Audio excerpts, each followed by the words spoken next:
আর আমার ফলগুলো হীরার ফল। তুমি আমার এত বড় উপকার করলে, তুমি আমার শরীর থেকে হীরের ফলগুলো ছিঁড়ে নিয়ে যাও। না না সোনার গাছ, আমার হীরের ফলের কোনো প্রয়োজন নেই। আমার টাকা পয়সার প্রতি কোনো লোভ নেই। তা বললে তো আমি শুনবো না।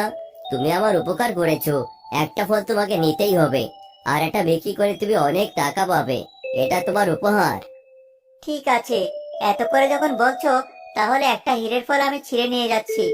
এটাতে আমার সংসারের অভাব দূর হবে। আমি অনেক কৃতজ্ঞ তোমার কাছে। কি বলছো তুমি? আমি তোমার প্রতি কৃতজ্ঞ? তুমি যদি আমাকে সোজা না করতে, তাহলে আমি এখানেই মরে যেতাম। এবার তুমি বাড়ি ফিরে যাও। আমি বাড়ি ফিরে যাচ্ছি। আমার বাবা মা এই ফল দেখলে অনেক খুশি হবে।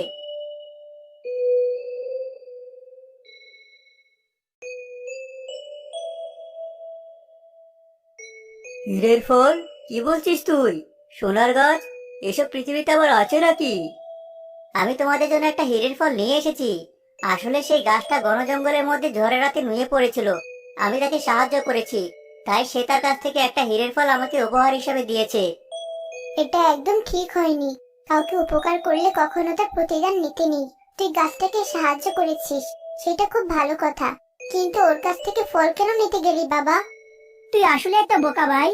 একটা ফল নিয়ে চলে এলি। তোর তো উচিত ছিল সবগুলো হীরের ফল ছিঁড়ে নিয়ে আসা। তুই সত্যি অনেক বোকা ছেলে। শুনেছো? তোমার ছোট ছেলের কথা শুনেছো? ওর মতো লোভী ছেলে এই গ্রামে আর একটাও নেই। আমার সমস্যা কি জানো বাবা? আমি তোমাদের মতো এত ভালো মানুষগিরি দেখাতে পারি না। যেটা আমার দরকার সেটা আমি ছিনিয়ে নেই। ভাই অনেক বোকা, তাই সবগুলো ফল সেখানে ফেলে রেখে এসেছে। কিন্তু আমি ভুল করব না। আমি আগামীকাল সকালে সেই জঙ্গলের দিকে যাব। মাথাটা কি খারাপ হয়ে গেছে? ওই জঙ্গলের মধ্যে যাবি মানে? না না, তোর ওখানে যাওয়ার কোনো দরকার নেই। একটা ফল দিয়ে আমাদের ভালো করে চলে যাবে। না, এই এক ফল দিয়ে কিছুই হবে না। আমি এই গাছ থেকে কমপক্ষে 10-15টা ফল উঠিয়ে নিয়ে আসবো। আর সারা জীবন পায়ের ওপর পা তুলে বসে বসে খাবো। তোর মতো সারা জীবন আমি জঙ্গলে কাঠ কেটে বেরোবো নাকি? তুই যেখানে ইচ্ছে সেখানে যা, তবে মনে রাখিস, তোর কোনো বিপদ আপদ হলে কিন্তু আমরা তোকে সাহায্য করব না।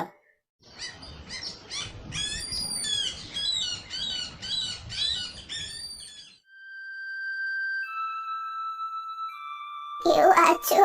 দয়া করে আমাকে একটু খাবার দিয়ে সহায়তা করো। আজকে 2 দিন হয়ে গেল আমি একদম খেতে পারিনি।